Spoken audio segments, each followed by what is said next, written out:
जय राम श्री राम जय जय राम, जय राम श्री राम जय जय राम, जय राम श्री राम जय जय राम, जय राम श्री राम जय जय राम, जय राम श्री राम जय जय राम, जय राम श्री राम जय जय राम, जय राम श्री राम जय जय राम, जय राम श्री राम जय जय राम, जय राम श्री राम जय जय राम, जय राम श्री राम जय जय राम, जय राम श्री राम जय जय राम, जय राम श्री राम जय जय राम, जय राम श्री राम जय जय राम, जय राम श्री राम जय जय राम.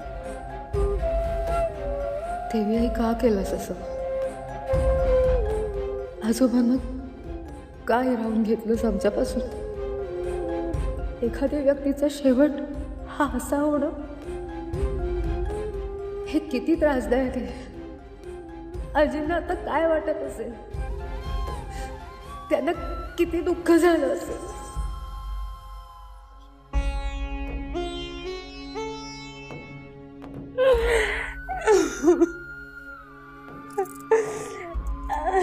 तुम्हाला वेळोवेळी आजोबांच्या मृत्यूबाबतीत संकेत देत आलेस, पण मी नाही वाचवू शकले आजोबांना. मग का दिलेस संकेत? मी आजोबांना वाचवूच शकले नाही तर त्या संकेतांना काय अर्थ उरला?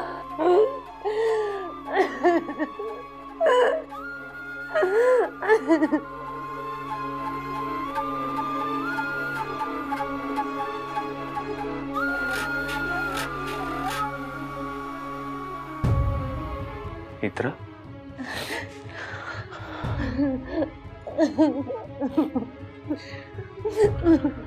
मला माफ करा साहेब,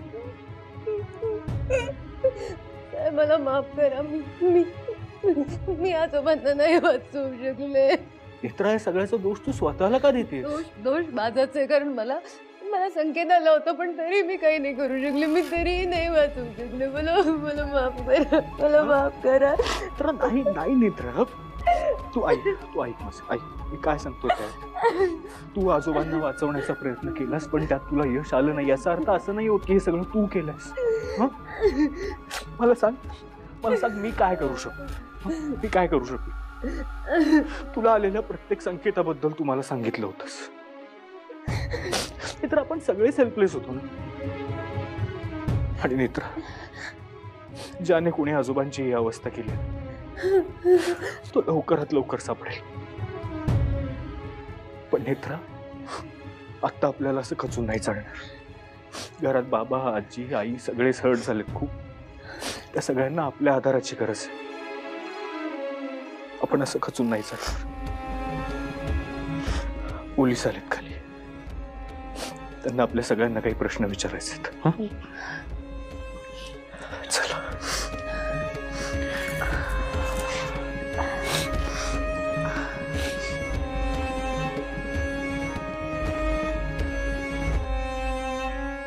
आजोबांची डेड बॉडी वावोशीच्या त्रिनेना देवीच्या डोंगराच्या पायथ्याशी एका झाडावर आढळली. पण आश्चर्य एका गोष्टीचं की एवढ्या वरून बॉडी पडली, पण बॉडीवर कोणतीही जखम नाही, स्क्रॅच नाही.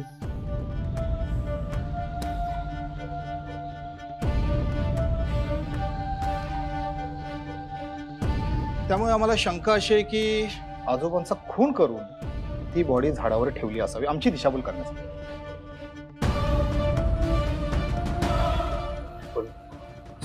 कोण करेल?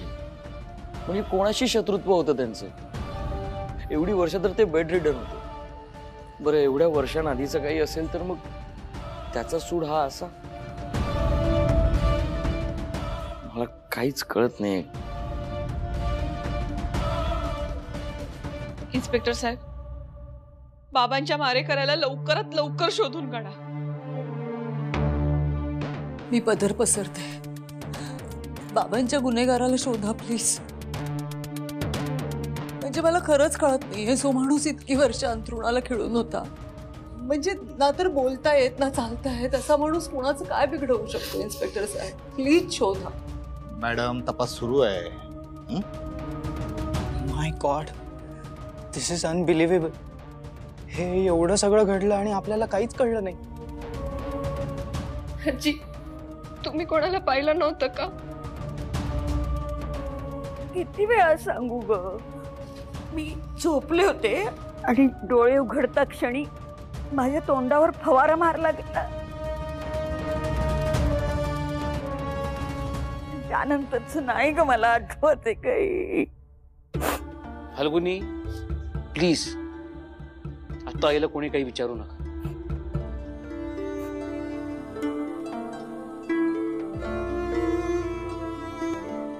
या सीसीटीव्ही फुटेज दाखवतो तुम्हाला.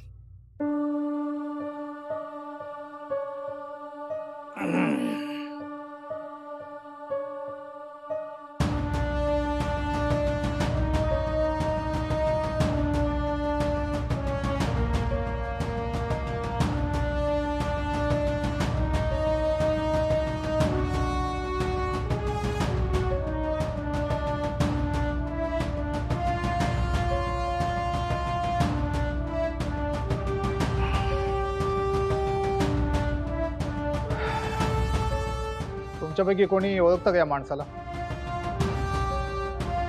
नाही. नाही पण त्याला ओळखायला त्याचा चेहरा तरी नीट दिसायला हवा. बरं झालं बंटीला चेहरा झाकायला लावला, नाहीतर बंटी पकडला गेलाच असता. पण त्याच्याबरोबर मी सुद्धा पकडले गेले असते. मग तुमचा कोणावर संशय?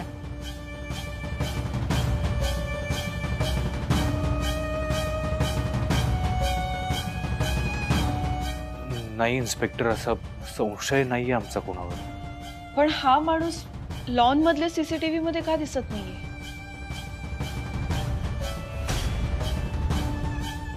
मी म्हटलं होतं ना, ब्लाइंड स्पॉट्स, त्याचाच फायदा घेतला असावा त्याने. अगदी बरोबर. म्हणजे त्या माणसाला तुमच्या घराची खडानखडा माहिती होती. म्हणजे ब्लाइंड स्पॉट कोणते, आजोबांची खोली कुठे, खिडकी कुठे, आणि अपहरण करतेवेळी आजोबांबरोबर कोण कोण असेल याची सगळी माहिती त्या माणसाला होती. म्हणूनच एवढ्या शिताफीने सगळं त्याचं घडवलं. इन्स्पेक्टर, हा माणूस जो कोणी आहे तो सापडेल कसा? मला जरा नेत्रा मॅडमशी थोडं बोलायचं.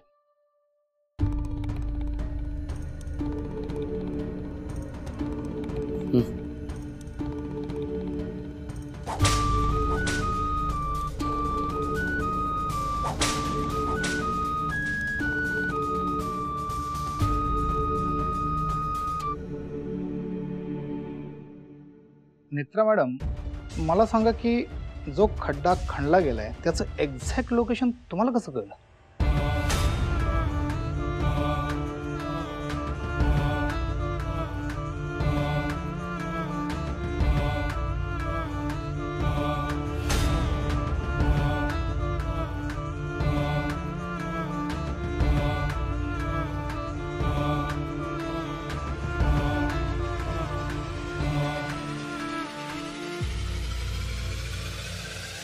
बोल नेत्रा, बोल.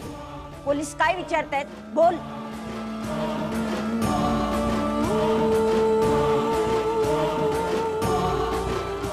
बाई बोल ना. बाबांचा गुन्हेगार कोण आहे आम्हाला शोधून काढायचा. आता यांच्यासमोर लपवून ठेवू नको सगळं, प्लीज सांग. हे बघा, नेत्रा मॅडमची तपासात आम्हाला मदत होईल म्हणून विचारतो. म्हणजे त्यांना कसं कळलं, कोणाचा फोन आला होता का, कोणी सांगितलं का?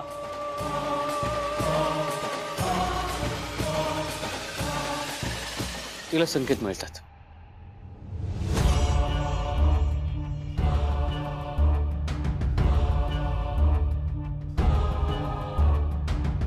संकेत म्हणजे?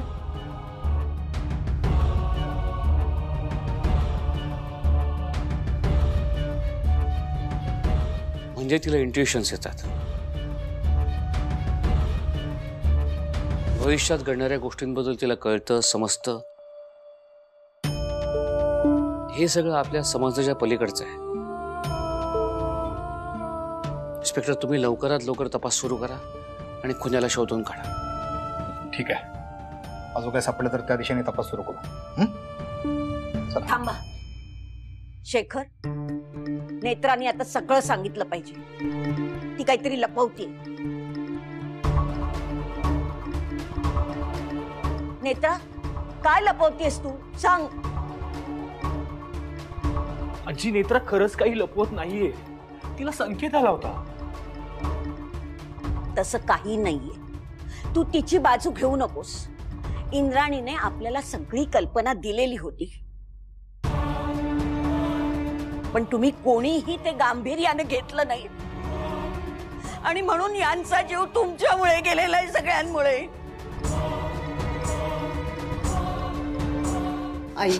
आई शांत व्हा. नका त्रास करून घेऊ. जे घडलं ते बदलू शकतोय का आपण? मग नका विचार करू आता. अगं असं कसं म्हणतेस? जे घडलंय ते आपल्याला कळायला नको का? कळेल आई, पोलीस तपास करतायत ना, गुन्हेगाराचा शोध लागेल. तुम्ही शांत व्हा. माझं सर्वस्व गेलंय आणि तू म्हणतेस मी शांत राहू, त्रास करून घेऊ नको. आणि यांचा मृत्यू अशा प्रकारे झालाय की कोणीतरी आयुष्यभर ही घटना विसरू शकेल का? आई आई आई मला कळतंय ही गोष्ट विसरण्यासारखीच नाही आहे. मला कळतंय ही चुकीची वेळ आहे, पण तू परिस्थिती समजून घे ना ग प्लीज.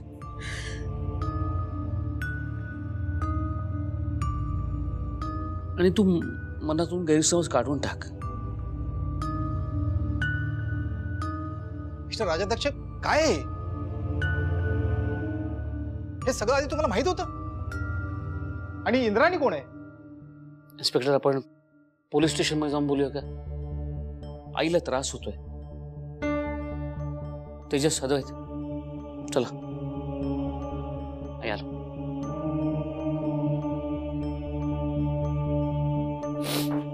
हे तुला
शांत व्हा.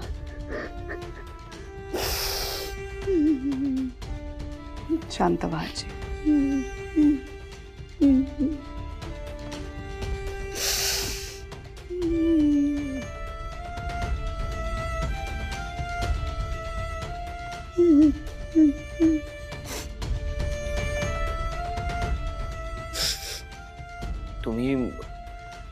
तुम्ही चेन्नईला राहणार होतात ना काही महिने?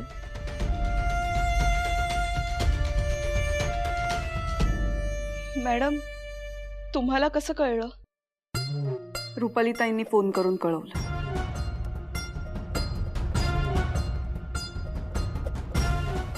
मी केला होता फोन इंद्राणी मॅडमना. इतकं सगळं घडतंय अशा वेळेला इंद्राणी मॅडम सारखी व्यक्ती घरात असायला हवी ना, म्हणून बोलावलं होतं मी. मॅडम तुम्ही घरातून निघून गेलात आणि बघितलं नाही काय? पण हे सगळं झालं कसं? म्हणजे कोणी केलं? गुन्हेगार सापडलाय का? नाही, गुन्हेगार नाही सापडला अजून. पोलीस तपास करतायत. आम्ही आशा करतोय की लवकरात लवकर गुन्हेगार सापडावा. क्या कोण?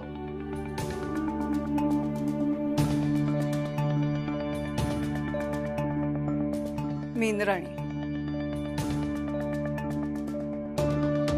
गेले काही महिने याच घरात राहते. काही कामासाठी चेन्नईला गेले होते. मयत पद्माकर राज्याध्यक्षांच्या कोण लागतं तुम्ही?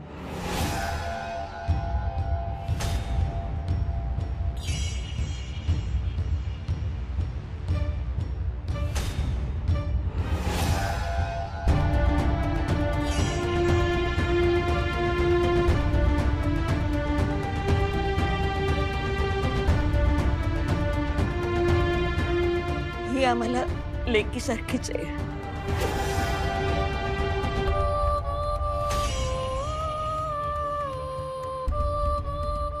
माझी आणि पद्माकर राजाध्यक्ष यांची लेक म्हणायला काही हरकत नाही तुम्हाला.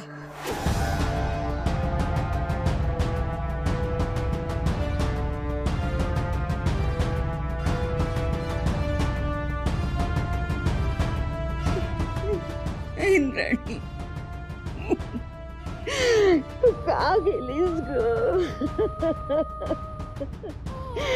तू गेलीस आणि असं सगळं होऊन बसलंय.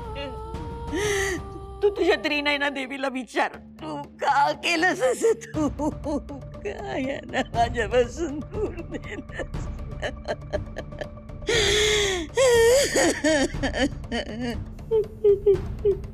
चल आपण आज जाऊन बोलूया.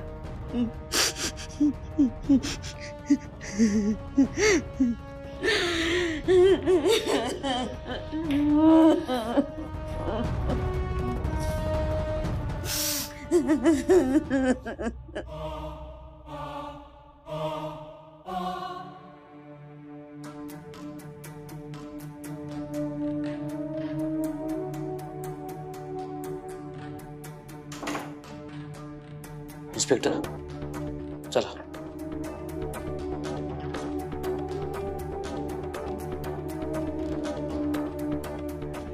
बसा.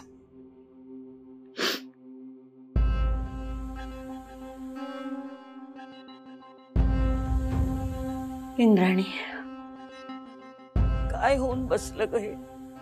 इतक्या वर्षानंतर यांच्याशिवाय जगायचं मी नाही सहन करू शकत. मी नाही जगू शकत ग यांच्याशिवाय.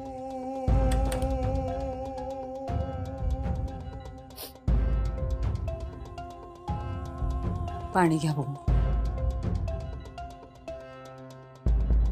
नकोय मला, काय नको. असं काय करता आई? त्रास होईल तुम्हाला अशानं. खाण्यापिण्याची काळजी घ्यायला हवी की नाही? तब्येत सांभाळायला हवी. इंद्राणी मॅडम, बघा ना कशा त्रास करून घेतायत आई स्वतःला. सांगा ना तुम्ही तरी काहीतरी. आई पाणी घ्या भाऊ, नका त्रास करून घेऊ.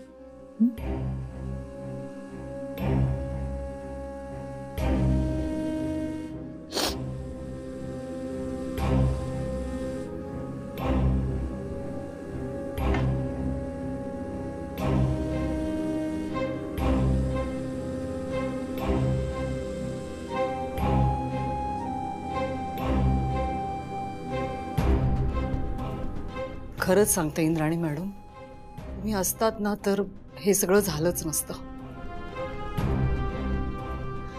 म्हणजे जी गोष्ट होऊ नये म्हणून आई इतकं जपत होत्या ना, शेवटी तेच झालं. त्या नेत्राला आई, तू नाव घेऊ नकोस ग तिचं.